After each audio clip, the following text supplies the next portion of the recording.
Alors bonjour à tous, bienvenue dans cette nouvelle interview d'Enquête et Débat. Aujourd'hui je suis avec Sami Aldib. Bonjour Sami. Bonjour. Alors je vais te présenter à nos internautes et puis nous passerons dans le vif du sujet. Donc Sami Aldib, on va se tutoyer. Formidable. Tu es docteur en droit et professeur des universités. Oui. Alors tu as traduit le Coran, donc on a là la dernière édition, je crois qu'il y a eu plusieurs éditions. Deuxième tirage. Deuxième tirage, voilà. Alors tu l'as traduit, là c'est la traduction en français. C'est exact. Et une traduction en anglais est prévue. Et en italien. Et en italien. Bah, tu parles toutes ces langues. Oui, j'enseigne en ces trois langues. Oui. Très bien. Oui. Parce que, alors en plus tu es chrétien, palestinien et suisse. Exact. Donc tu es Exact. tu cumules. Je cumule, oui, je Voilà. suis international. Bien, alors merci d'avoir accepté notre invitation. Première question, pourquoi avoir traduit le Coran? Qu'est-ce que tu voulais apporter de plus ou de différent? Alors, avant tout, le Coran fait partie de mon héritage culturel. Comme tu sais, je suis chrétien d'origine palestinienne et notre langue officielle, c'est la langue arabe. Je suis fier de ma langue. C'est le premier ouvrage en langue arabe. C'est normal que je l'étudie. C'est normal. C'est comme si en français, tu n'étudierais pas un auteur comme Hugo ou autre. Ouais. Donc c'est un ouvrage de base qui est important pour moi. Or, quand j'étais jeune, j'ai essayé de le comprendre, je n'ai pas pu le comprendre. Et dans ce cas-là, je me suis dit, il y a un problème. Il y a un problème, il faut que je m'y mette. Et alors je me suis mis à le traduire en français pour moi-même avant tout. Surtout que je cite toujours les écrits, dans mes écrits, le texte coranique. Et les traductions qui existaient ne me plaisaient pas. Ah, pourtant il y en a beaucoup. Il y en a une trentaine de traductions en français, une quarantaine, voire plus en anglais. Il y a une vingtaine en langue italienne. Il y a beaucoup, mais personnellement, aucune ne me donnait satisfaction. Je t'expliquerai après pour quelle raison. Ouais. Bah, tu peux nous expliquer tout de suite. Oui, effectivement, le Coran, tel qu'il est aujourd'hui vendu dans le marché, tu peux l'acheter à 3 euros, 4 euros, c'est pas très cher, n'est-ce pas, est un Coran qui est classé selon la longueur des chapitres, plus ou moins, plus ou moins, et non pas selon l'ordre chronologique de la révélation. Tu ne peux pas savoir avec l'édition qui est vendue dans le marché quand commence le Coran et quand ça se termine. Et comme juriste, tu dois savoir, puisque c'est quand même des normes juridiques qui parfois se contredisent, et il faut que tu saches quand un verset a été révélé et quand l'autre a été révélé, tu vas l'abroger. Et donc c'était nécessaire pour moi que je sache comment faire. Alors, ma traduction à moi consiste à renverser plus ou moins l'ordre de la copie officielle qui se trouve dans le marché, qui est utilisée par exemple dans les mosquées. Et donc mon édition est une édition par ordre chronologique. Et alors ça, c'est pas considéré comme un blasphème? Alors, j'ai pris toutes mes précautions. Ouais. C'est-à-dire, il y a une dizaine, voire une vingtaine de manières de classer le Coran par ordre chronologique. J'ai choisi celle qui est admise généralement par les musulmans. Ah, ouais. Donc c'est une première précaution. Alors l'Azhar, quand il a édité le Coran au Caire, 1923, il a indiqué en tête de chaque chapitre quand est-ce que ce chapitre a été révélé dans l'ordre chronologique. Mais lui, il n'a pas osé faire un Coran par ordre chronologique. Alors moi, j'ai pris l'ordre qui est proposé par l'Azhar et je reclassé le Coran. En fait, c'est un travail, n'importe qui peut le faire. Aujourd'hui, avec l'ordinateur, tu donnes l'ordre de classer les textes. C'est un travail de 5 minutes. Donc, disons, il faut savoir comment travailler, mais c'est facile, ce n'est pas magique. Alors, ça, c'est la précaution que j'ai prise, que moi, j'assume pas l'ordre, et je ne vais pas imposer de ma manière. Je dis, selon vos autorités suprêmes religieuses, l'Azhar, c'est comme le Vatican pour les catholiques, voilà, eux prétendent que c'est comme ça. Je ne suis pas très convaincu, personne ne te garantira que c'est comme ça que le Coran a été révélé, mais du moment que la plupart des musulmans sont d'accord sur ce temps, bon, je l'accepte. Et alors pourquoi est-ce qu'il y a des versets qui abrogent d'autres versets selon la chronologie? Alors, en fait, le Coran a été révélé sur 23 ans. A été révélé sur 23 ans. Alors, il a commencé 610, il a terminé 632 avec la mort de Mahomet. Et entre deux, il y a le départ de la Mecque, 622. Avant, Mahomet était plutôt un prophète. Je dirais aujourd'hui, c'était un peu Jean-Baptiste, quelqu'un qui crie dans les déserts. Et le type là, en 12 ans, il n'a pas pu avoir plus que 150 adeptes. 12 ans. J'imagine aujourd'hui, si tu fais un club de cartes, tu auras plus que 150 au bout de 12 ans. Alors, le type, il n'a pas eu plus que 150 personnes en 12 ans. Et son Coran, c'était plutôt olé olé. Ce n'est pas un Coran juridique, c'est un Coran moraliste qui essaie un peu, comporte beaucoup de morale, beaucoup de normes universelles. 622, Mahomet quitte, elle va à Médine, c'était Yathrib, c'était la ville de sa maman. Elle va à Yathrib et il change de statut. Il n'est plus prophète, ou simplement prophète, mais il devient chef d'État. Et c'est là où il va doubler rapidement le nombre de ses adeptes. Ce qui signifie qu'il ne suffit pas d'avoir une belle idée. Il faut encore avoir des armes pour la défendre. Tu comprends? Alors, et là, le Coran va s'adapter à la nouvelle situation. Alors, au début, le Coran était un Coran plutôt universaliste. Il s'adresse aux humains. La plupart des versets sont révélés dans la partie mécoise, révélés entre guillemets, je t'en dirai après si c'est révélé ou pas. Bref, il ne commence pas aux humains, il s'adresse aux humains. 622, il change, il devient aux croyants. Il va opposer les croyants aux non-croyants. Et il devient, entre guillemets, raciste, si j'ose dire, aux sectaires. Il va s'adresser aux siens et il va condamner les autres. Avant, il était plutôt assez doux, assez humaniste, etc. Et là, il va régler le statut de la société. Et 622, 632, il y a eu beaucoup de changements dans la société. Tu ne peux pas faire une loi aujourd'hui qui est valable dans 20 ans ou dans 10 ans. Le Parlement français, chaque 3 ans, chaque 10 ans, en Suisse, c'est chaque 3 semaines, on change de loi, si tu veux. Alors, chaque société connaît le système de l'abrogation. Donc, avec l'évolution de la société, Mahomet a dû adapter son Coran à la situation moderne. Mais ce que je veux comprendre, c'est pourquoi est-ce qu'on garde des sourates, en l'occurrence, qui sont abrogées dans le Coran? Si elles sont abrogées, ça sert à rien. Oui, en fait, si tu vas sur dans le recueil des lois françaises, ou les journaux officiels, français, on n'a pas supprimé les anciennes lois, on les garde. Et puis surtout, c'est un texte sacré, on n'ose pas les toucher. C'est un côté. Mais bon, et en fait, le texte qu'on a dans le Coran aujourd'hui, ce n'est pas tout le texte qui a été révélé. D'ailleurs, selon la théorie de l'abrogation en droit musulman, il y a des parties dans le Coran qui ont disparu, qui n'existent plus dans le Coran. Il y a des chapitres où ils ont perdu presque 2/3 de leur contenu. Entièrement. Disparu comme ça, volatilisés. Et même par miracle. Ça veut dire que les secrétaires de Mahomet les auraient écrits le soir et le lendemain, ils étaient effacés par miracle. Et certains les avaient appris par cœur et le lendemain, ils se rendaient compte qu'ils ne s'en rappelaient plus. C'est très drôle, mais c'est comme ça. Alors, plusieurs chapitres ont perdu une bonne partie de leurs versets.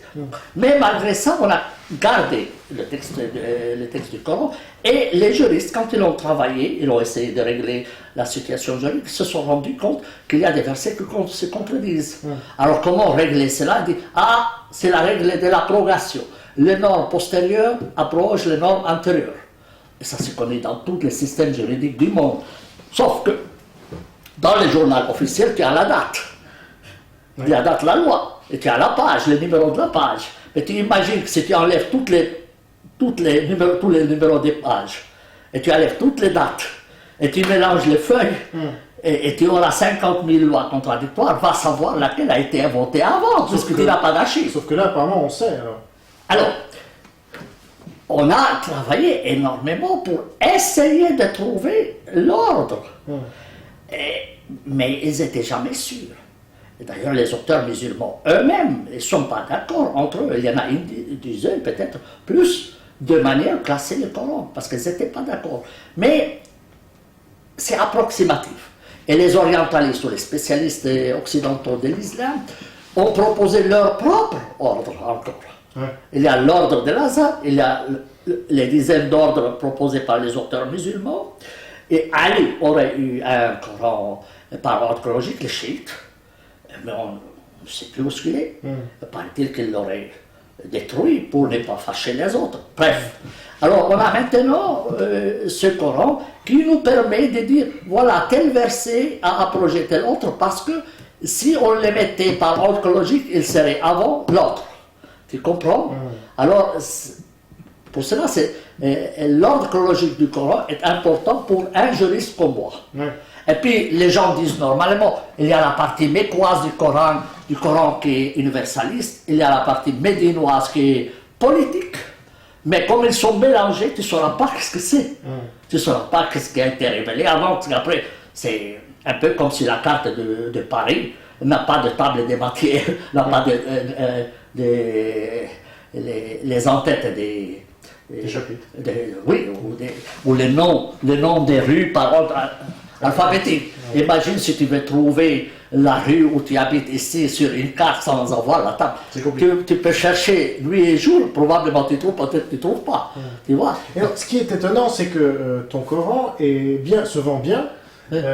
Est-ce que les musulmans qui l'achètent, déjà, est-ce que ce sont les musulmans qui l'achètent, ou est-ce qu'il y a aussi des chrétiens? Puisque toi tu es chrétien, donc si on est musulman, est-ce qu'on peut acheter un Coran qui est traduit par un chrétien? Tu vois ce que je veux dire? Oui. Alors, en fait, les musulmans se rendent compte que le Coran qu'ils utilisent actuellement, qui est l'officiel, entre guillemets, n'est pas le bon. Oui. Ils le savent. Ils savent que c'est désordonné. Mais ils n'osent pas le toucher. Et si quelqu'un le touche, gare à lui. Alors, un musulman n'oserait pas le faire. Ils étaient contents qu'un mécréant comme moi le fasse pour eux. Tu vois l'idée? On te l'a dit, ça? Certains me l'ont dit, oui. Parce que nous, on n'oserait pas le faire, c'est toi. D'ailleurs, il y en a l'un ou l'autre qui a essayé. Eh bien, on a tout de suite retiré sa proposition. Il y a Beyrouth ou autre. Il y a Abu Zayd qui, dernièrement, avant de mourir, a dit qu'il fallait, en fait, publier le Coran par ordre chronologique. Il me connaissait, très probablement, il avait déjà ma traduction entre mes mains et il savait que c'est comme ça. Mais ils se rendent compte, moi j'ai des musulmans qui me disent, l'unique manière de publier le Coran de façon intelligente, rationnelle et compréhensible, c'est la tienne. Mais c'est pas un livre rationnel, donc... Et non, mais disons, si tu les mets par ordre chronologique, c'est beaucoup plus lisible. On comprend mieux? Forcément, forcément, parce que là, tu peux suivre. Tu peux savoir tel nom. Prends par exemple le vin. Le vin n'a pas été interdit du premier moment.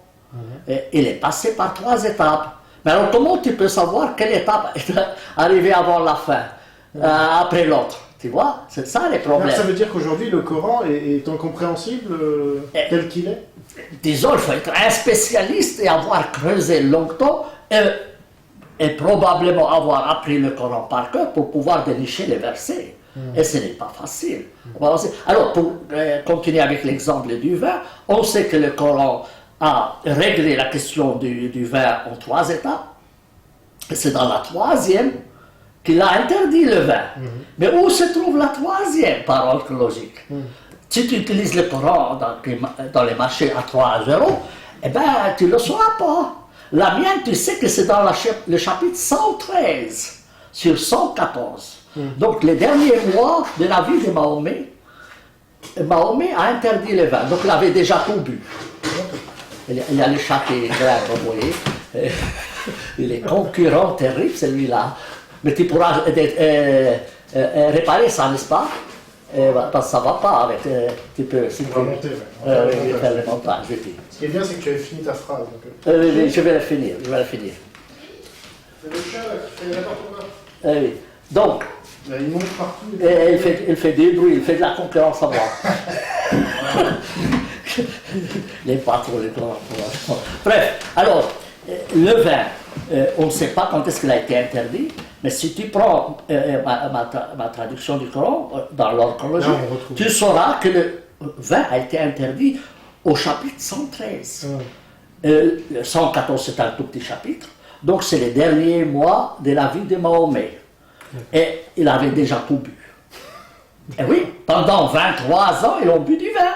Ce n'est que le dernier mois. Moi, j'explique cela par une chose très simple, c'est qu'il y avait trop de guerres. Le vin ne se faisait pas sur place et l'emportait. Et avec les guerres, on ne peut plus faire du commerce. Il n'y avait plus de vin. Alors, on dit maintenant, ça suffit, c'est interdit. Laissez-moi tranquille. Alors, parce que le Coran, qui l'a écrit finalement? Oui, alors, oui, c'est une très bonne question. En fait, le Coran, c'est un mystère. Alors, pour les musulmans, le Coran est dicté par Dieu à la lettre. Tu connais la belle histoire de Slimane Ben Issa. C'est un auteur de pièces de théâtre, aussi acteur, très fameux. Moïse, qui discute avec Jésus et avec Mahomet. Et alors Jésus dit à Moïse, je ne te comprends pas, Dieu t'a donné 10 commandements, tu as fait un livre gros comme ça, comment tu as fait? Et Moïse était fâché, il lui dit, écoute, et toi, tu ne t'es même pas foutu à écrire ton livre toi-même, c'est tes copains qui l'ont écrit. Et là, Jésus-Christ, tu sais, le pire, c'est Mahomet quand même. Il dit, comment Dieu n'avait pas confiance en lui, lui a dicté les livres à la lettre. Vous allez être sûr qu'est-ce qu'il y aura dedans.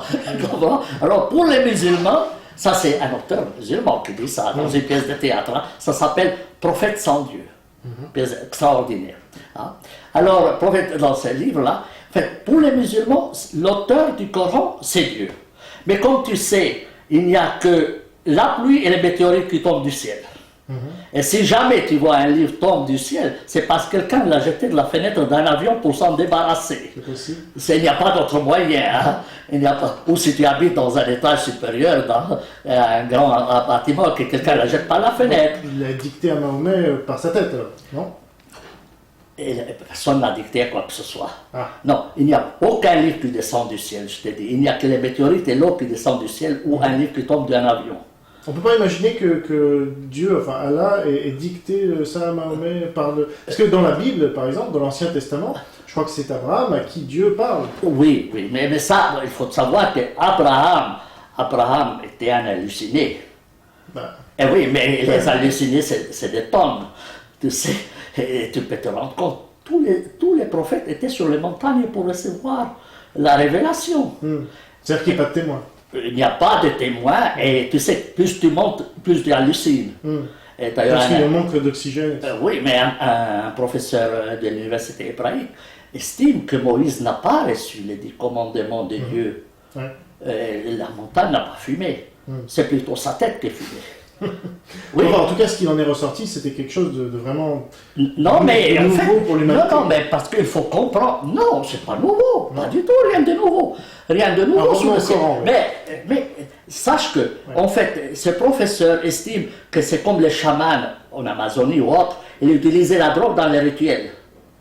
Les juifs utilisaient la drogue dans le rite religieux. Et ce n'est pas la montagne qui a fumé, c'est Moïse qui était sous l'effet de la drogue. C'est tout.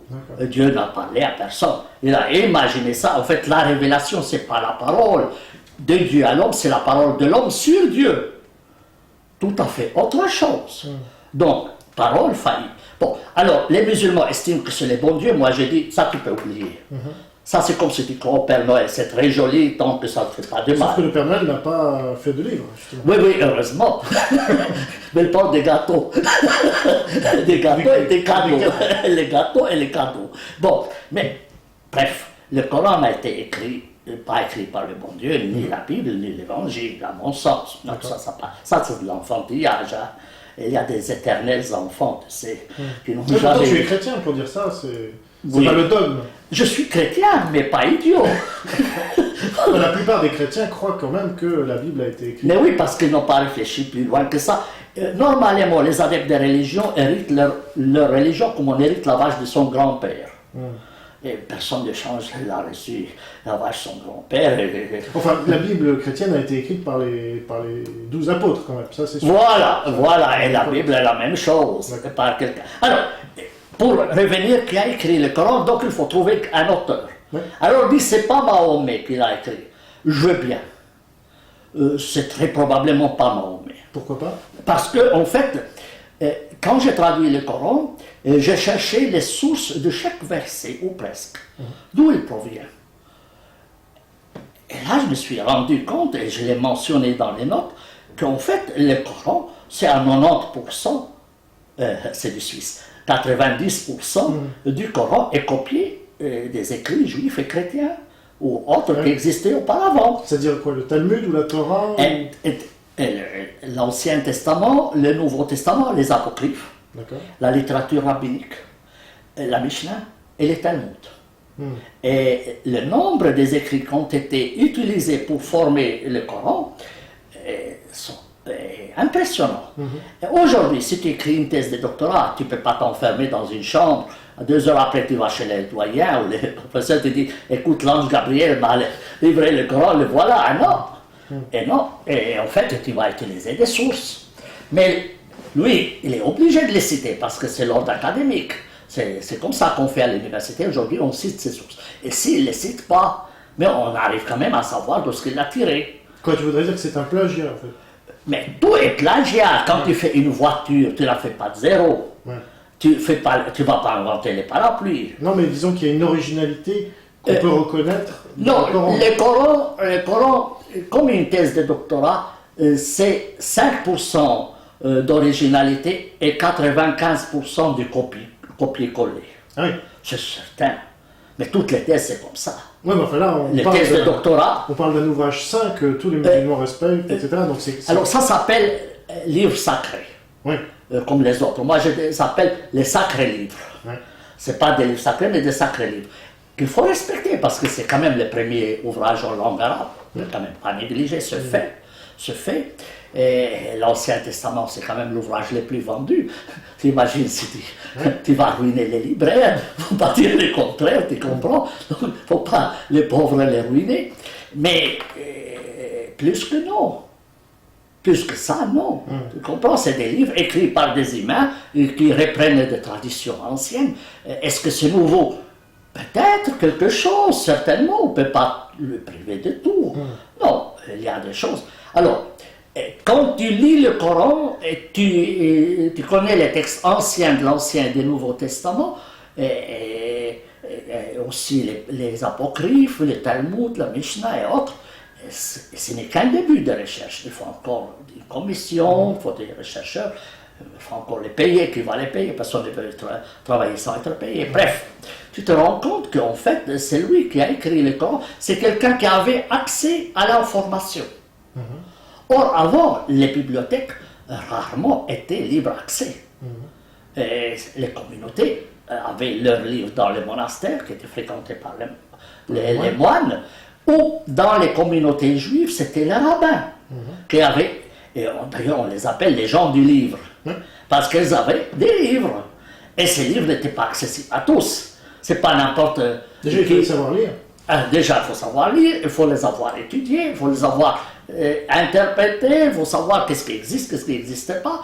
Et donc, pour moi, celui qui a écrit le Coran et a utilisé ces sources devait avoir accès à ces sources. Le chamelier Mahomet, certainement, ne l'a pas eu. C'est certain. Même par la guerre, il n'a pas pu y avoir accès. C'est-à-dire, le nombre d'informations est tellement grand que tu ne peux pas seulement avoir appris ça par oui dire. C'est impossible. Il avait peut-être des nègres, je sais pas. Et, Nègres littéraires, hein, peut-être des nègres, mais en tout cas, c'est pas lui. On a aussi des nègres littéraires, mais tu ne peux pas dire que c'est l'autre qui l'a écrit, c'est le nègre littéraire qui l'a publié. Alors, qui l'aurait écrit? Alors, à mon avis, ça doit être un rabbin. Un rabbin qui a écrit le livre, et un rabbin probablement défroqué, comme il y en a aujourd'hui des prêtres, Et tu sais, un apostat, quoi. Oh, un apostat, mais tu sais, les convertis, c'est les pires fanatiques. Ouais. Ça te laisse. Donc c'est Il y quelqu'un. a vraiment beaucoup de mentions antisémites, disons, dans le Coran. Mais aujourd'hui, tu sais, il y a des convertis à l'islam qui détestent le christianisme comme jamais. Ouais. Tu peux trouver ça. Tu veux dire des chrétiens convertis à l'islam qui sont contre le christianisme? Alors, oui, et là. Juifs, je ne connais pas trop de juifs convertis à l'islam, mais il doit y en avoir. Mais il y en a, et c'est connu. Ouais. C'est connu dans la littérature musulmane, c'est connu. D'ailleurs, tous les livres d'exégèse anciens du Coran se réfèrent à des personnages connus dans l'histoire islamique. Et tous sont, la plupart sont des juifs. Ouais. D'ailleurs, le Coran dit, si tu ne comprends pas une chose, demande à ceux qui ont les livres. Donc il renvoie. Oui, voilà, quelles sont les preuves que... Parce que là, c'est quand même un scoop. Ça a été... Enfin, j'en tombe un peu des nues. C'est-à-dire que le Coran ait été écrit par un ancien rabbin, même ancien rabbin. C'est-à-dire que Jésus, lui, c'était un juif aussi. Alors, quoi, les juifs sont à la source de tout, décidément. Oui, Jésus-Christ avait une formation, et ses disciples avaient une formation, forcément. Paul avait une grande formation. C'est comme s'il avait étudié à Harvard. C'était dans les sorties des meilleures écoles, Paul. Donc, ils ne sont pas sortis de rien du tout.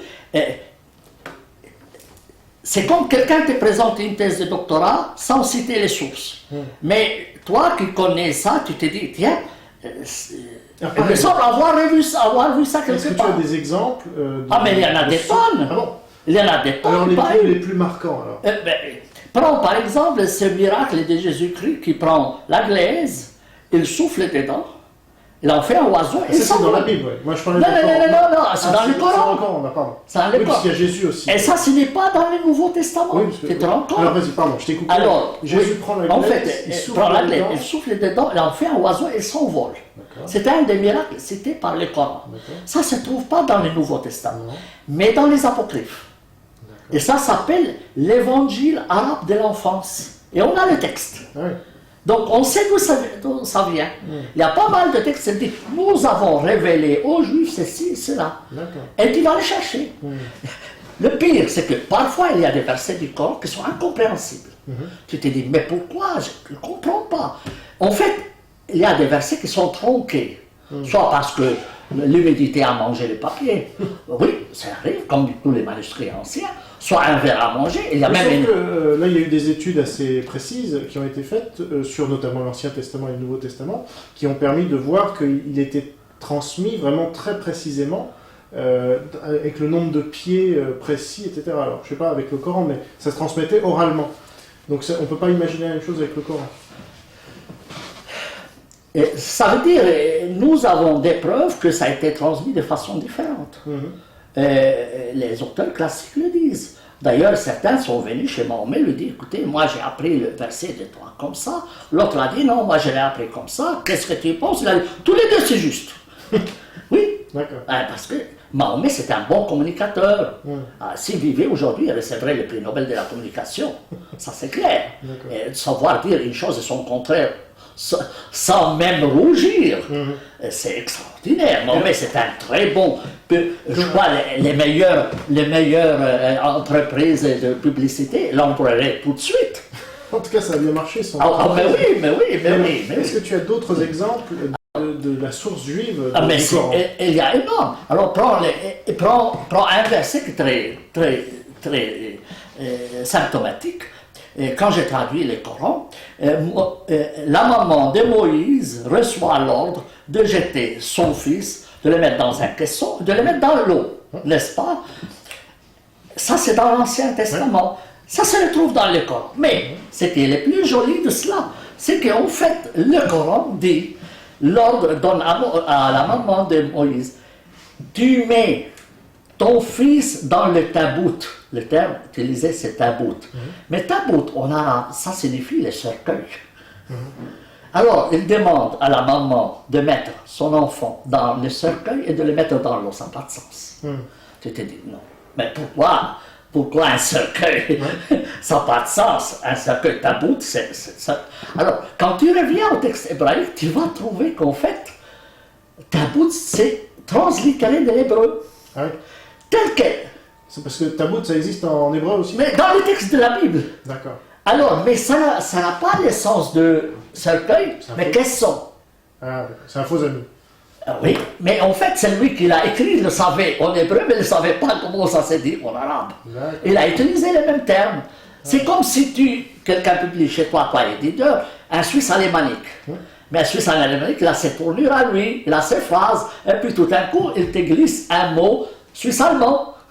Et puis tu te dis, tiens, mais ça ne peut pas, mais il n'a pas écrit son nom. Et puis tu te dis, c'est pas possible, un Français ne peut pas dire ça. C'est pas possible. Et puis tu réfléchis, tu vas voir les Suisses dire, écoutez, mais oui, c'est les Suisses alémaniques qui parlent comme ça. Tu vas les trouver, les traces. Tu n'es pas sûr qu'il a écrit ce roman, mais tu es sûr 100% que ça vient de quel canton parce que ça sonne comme ça chez eux. Et là, tu me disais aussi avant, quand on préparait cette interview, que c'est pas exactement de l'arabe littéraire. Moi, je croyais qu'on m'a dit que le Coran était écrit dans un arabe littéraire. Alors, il y a un problème chez les musulmans. Quand tu parles de l'idée que le Coran est texte révélé, tu penses que c'est Dieu qui l'a révélé. Dieu est supposé connaître bien l'arabe. Bah, oui. Et pour eux, forcément.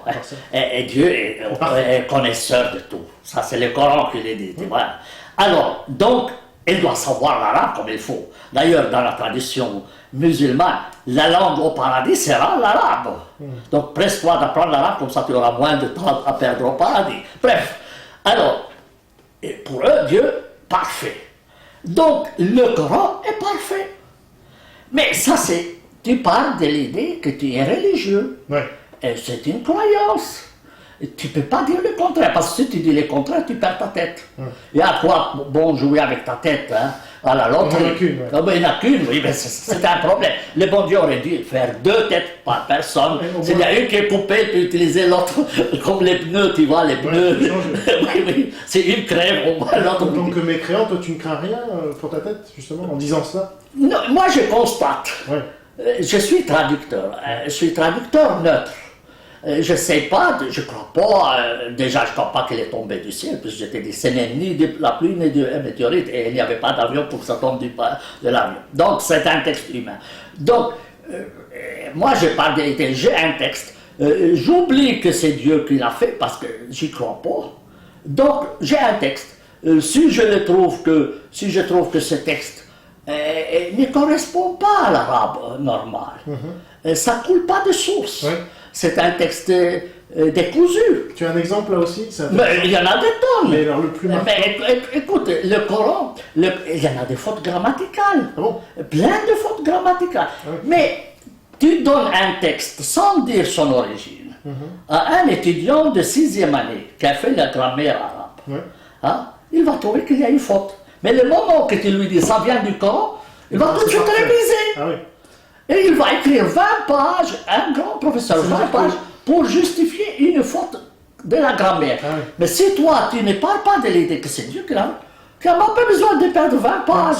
C'est étonnant parce que ça voudrait dire que la culture musulmane c'est basé sur un arabe qui n'est pas parfait, disons, et donc c'est des fautes, ce sont des fautes qui se sont transmises de génération en génération. Non, mais on sait que maintenant il y a des fautes. Ouais. Et si tu connais la grammaire arabe, tu es sûr qu'il y a des fautes. Mais simplement, les musulmans ne vont pas les reconnaître. Parce qu'en fait, ça serait de l'apostasie. D'accord. Tu risques de perdre ta tête. Donc, tu vas t'arranger pour... Il y a une faute, mais il n'y a pas de faute. Ah bon. Tu C'est que comprends? tous ceux qui vont dans les écoles coraniques aujourd'hui, ils apprennent un arabe qui est mauvais?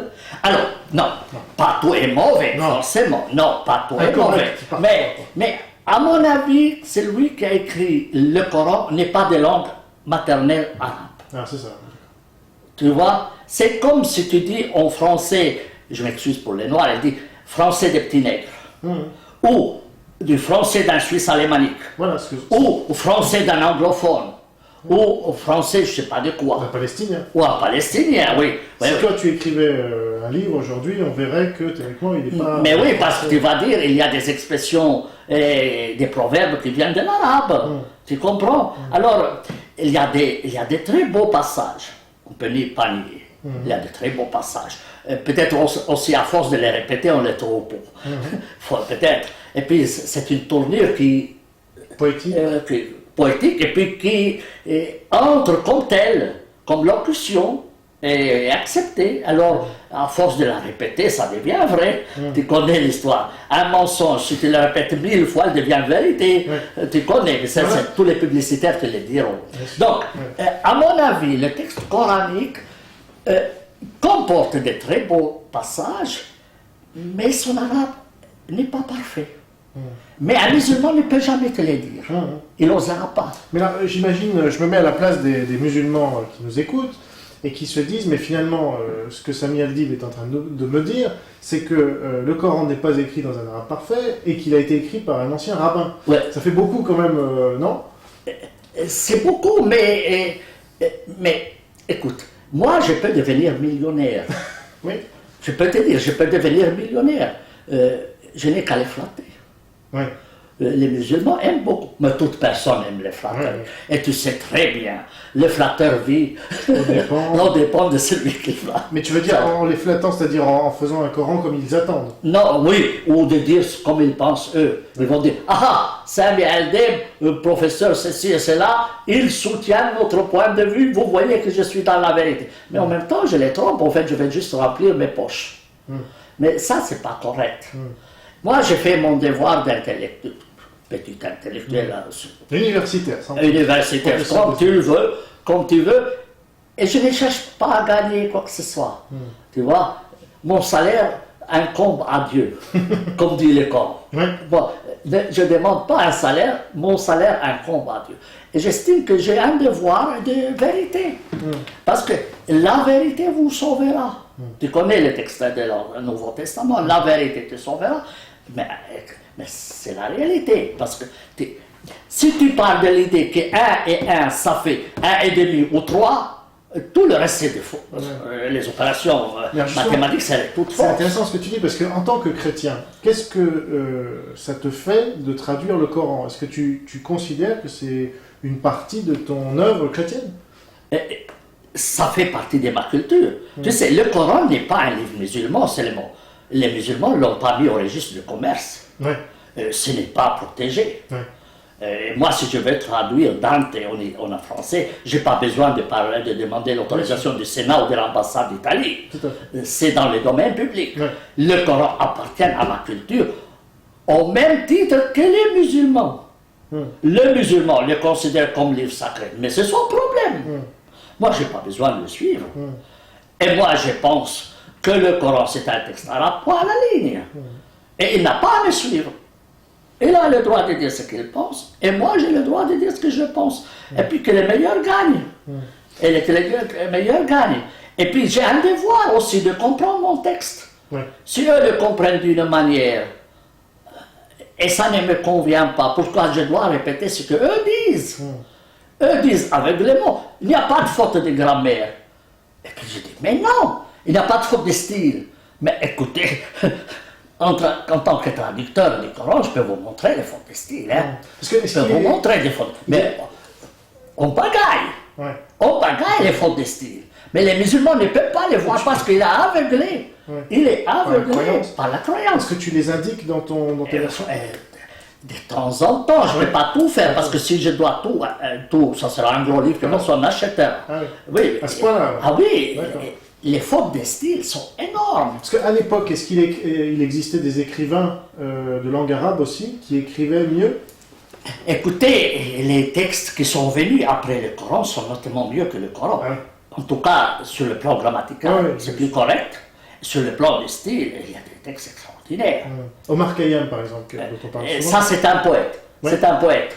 Mais même, prends les livres de Gibran Khalil Gibran. L'arabe de Gibran Khalil Gibran est beaucoup plus beau que les textes du Coran. Évidemment, les musulmans vont voir rouge dans cela. Mais c'est son problème. C'est pas le mien. Tu comprends? On est sur 2 étages. On pourrait dire la même chose de la Bible. Il y a des textes plus beaux que Absolument. Et puis, si tu es juif convaincu, tu vas voir dans la Bible un texte extraordinaire. Tu vas chercher les mathématiques dedans, tout cela. Mais spécialement chez les protestants et les juifs orthodoxes, ça tu n'en finis plus. Tu comprends? Tu peux demander à Madonna, je ne sais pas qui, la cantatrice américaine, comment s'appelle? Oui, qui s'est convertie au kabbalisme. Ah oui, c'est Madonna. Madonna, oui, parce qu'elle croit au kabbalisme dans la Bible. Hein. Ouvre Internet et écrit mathématiques et Bible, tu tombes sur des centaines. C'est la gematria, oui, c'est le deuxième niveau. Oui, parce que chaque lettre en hébreu correspond à un chiffre. Oui, mais elle prétend que même Ben Laden est mentionné dans la Bible.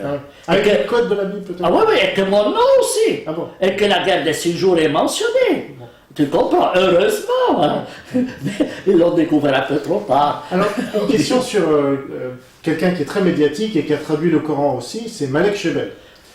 Alors, est-ce que tu as lu sa traduction du Coran et qu'est-ce que tu en penses? Écoutez, je n'ai pas lu toute sa traduction parce que je suis actuellement submergé dans mes traductions italiennes et anglaises.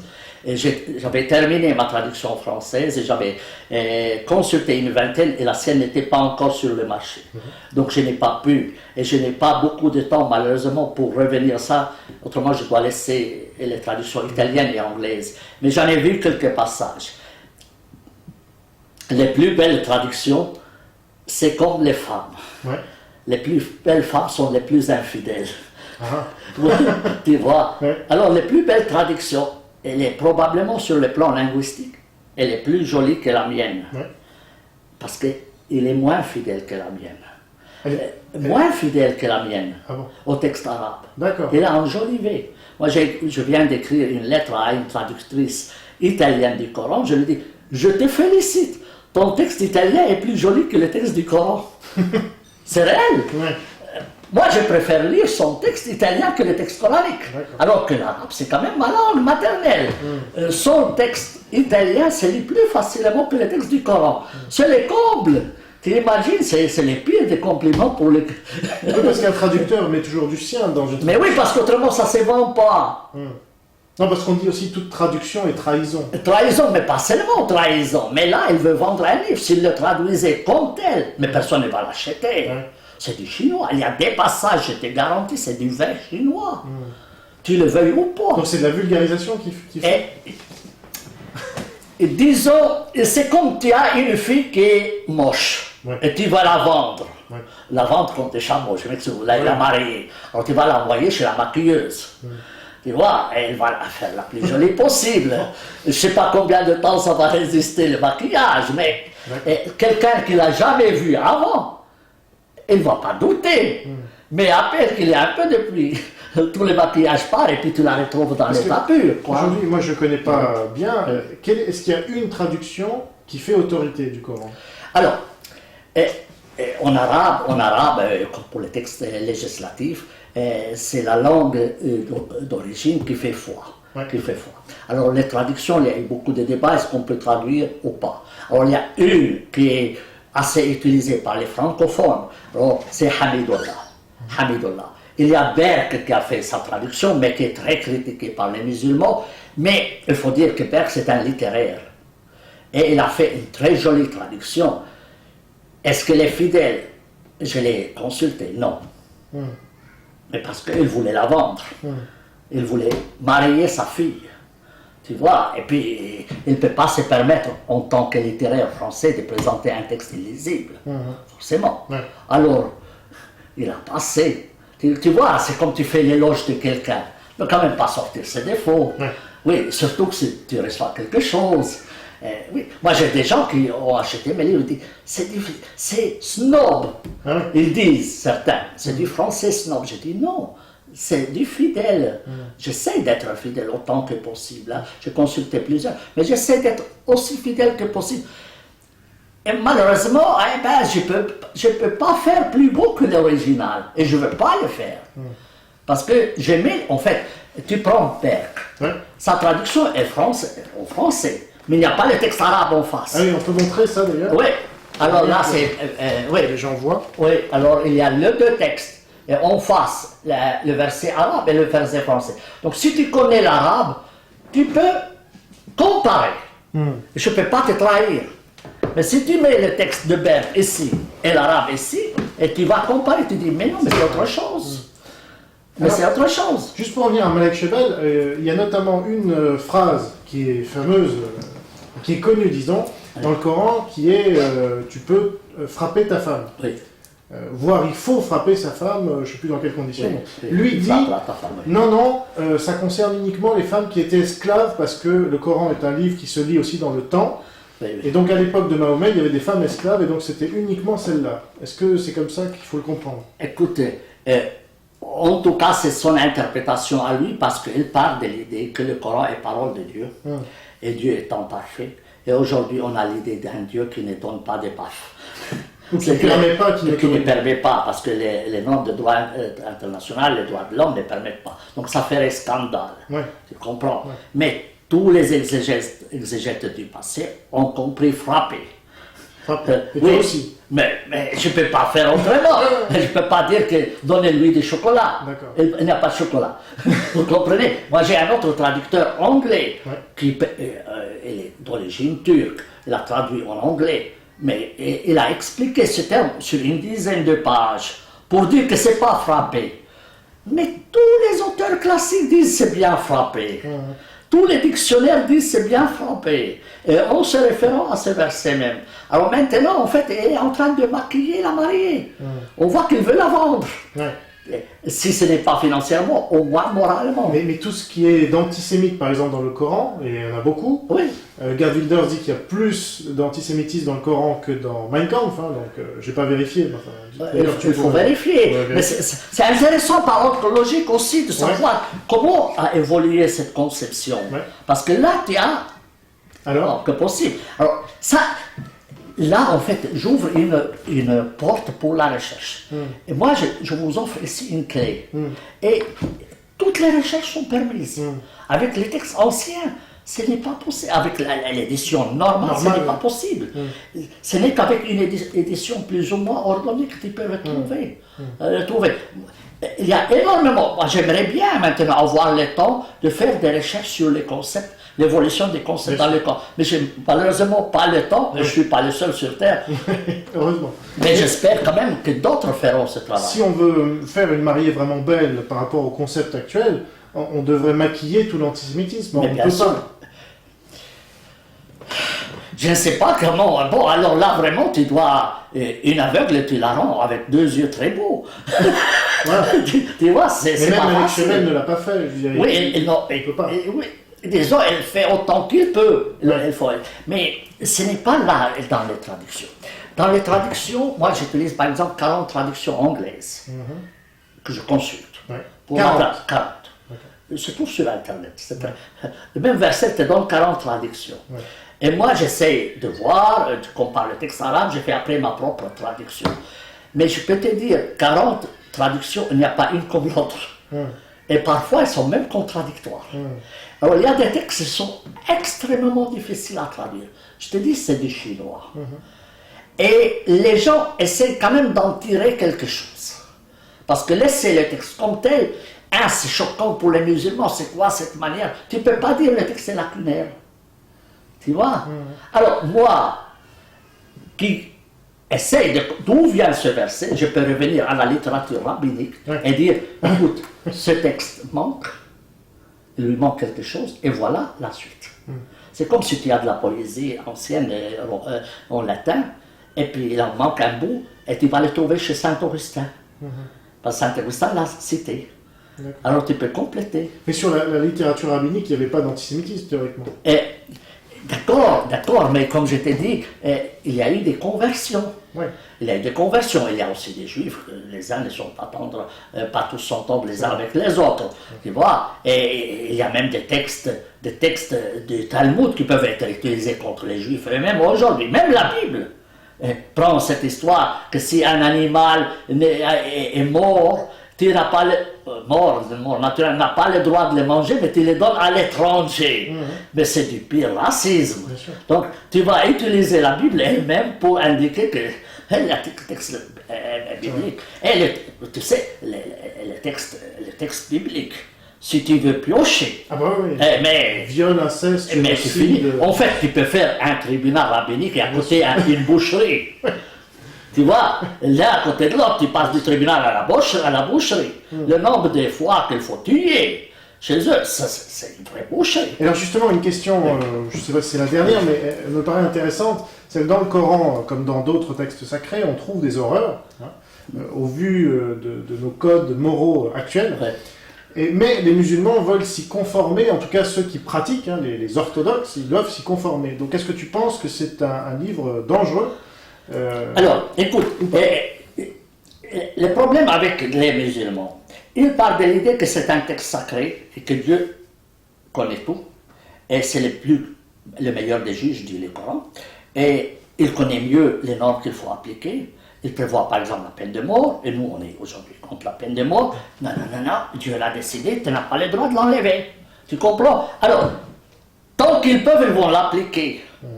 Et quand ils ne peuvent pas, ils vont fermer un œil et attendre le moment propice pour l'appliquer. Aujourd'hui, la plupart des pays arabes ne l'appliquent pas. Mais si demain les frères musulmans arrivent au pouvoir, je te garantis 100% qu'ils vont l'appliquer. D'ailleurs, la Ligue arabe le prévoit dans le projet du code pénal. La Ligue arabe, il y a plusieurs projets. Donc, ça dépend de la force. Si tu as la force, tu peux appliquer n'importe quoi. Hani Ramadan, on lui a dit, qu'est-ce que tu penses de la lapidation? C'est une norme barbare. Il dit, non, je ne peux pas critiquer le bon Dieu. Et c'est ça le problème. C'est que un intégriste, il va essayer. Alors, on ferme les yeux, on attend des moments plus propices, mais on ne peut pas effacer. Alors, la solution serait radicale. Et la suivante. C'est-à-dire, écoute, le Coran n'est pas parole de Dieu. La Bible n'est pas parole de Dieu. L'évangile n'est pas parole de Dieu. C'est une parole d'humain. Les humains du 7e siècle avaient des normes qui diffèrent des normes du 21e siècle.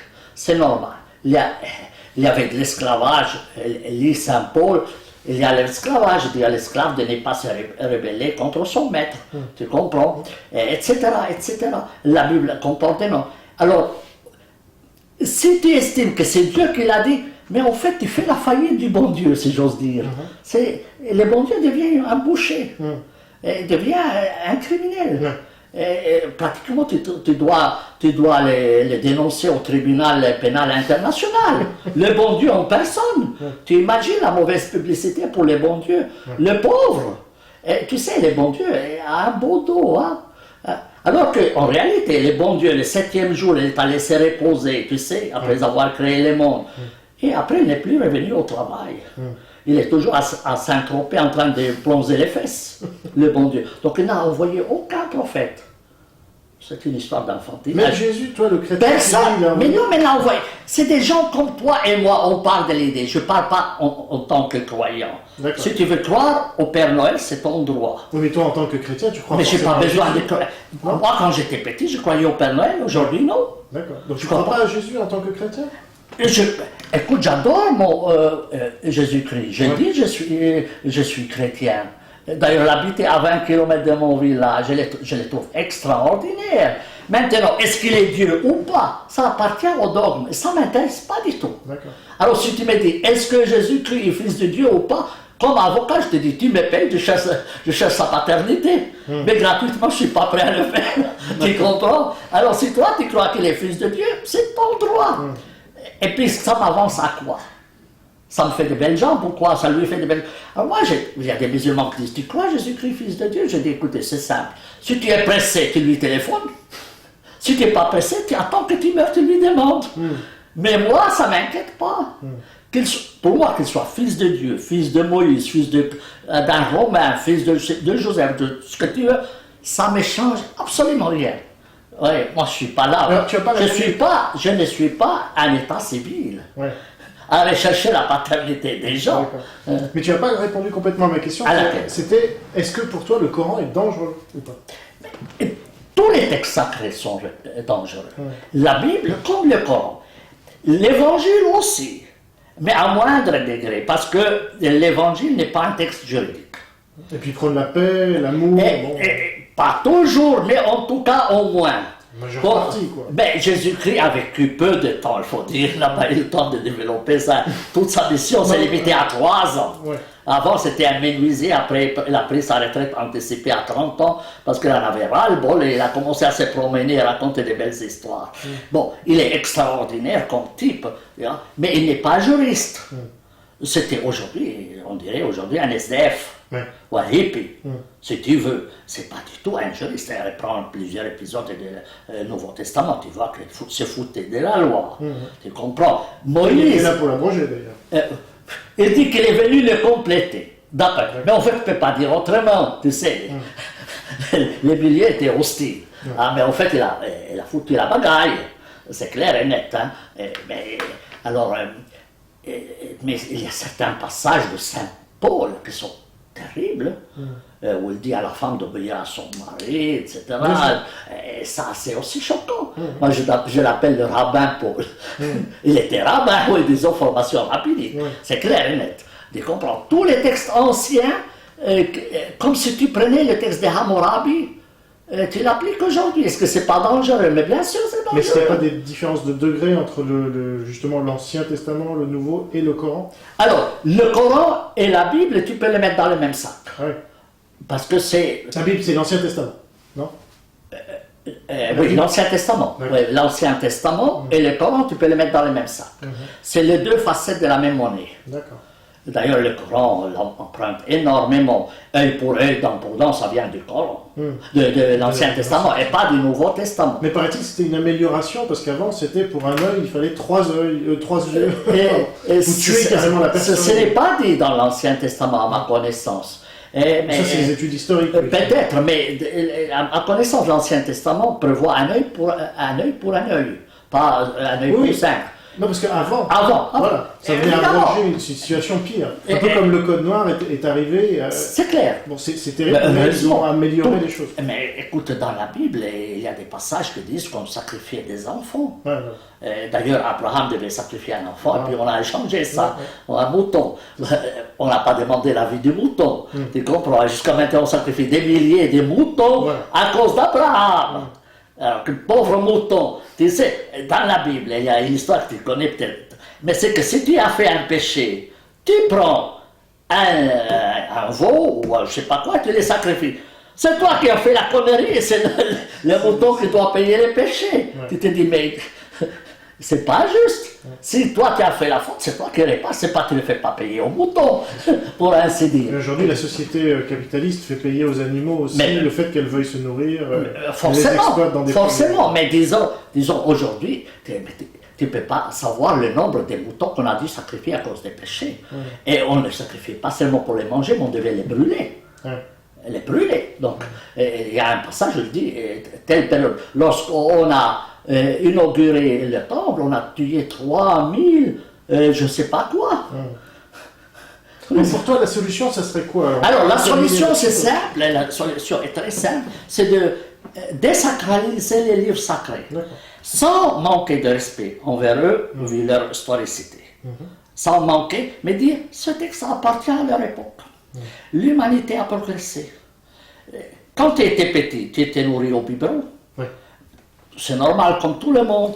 Mais aujourd'hui, si tu vas dans la rue et tu prends ton biberon avec toi, elles te prennent pour un taré. Tu comprends? Donc l'humanité, on peut estimer qu'elle a progressé.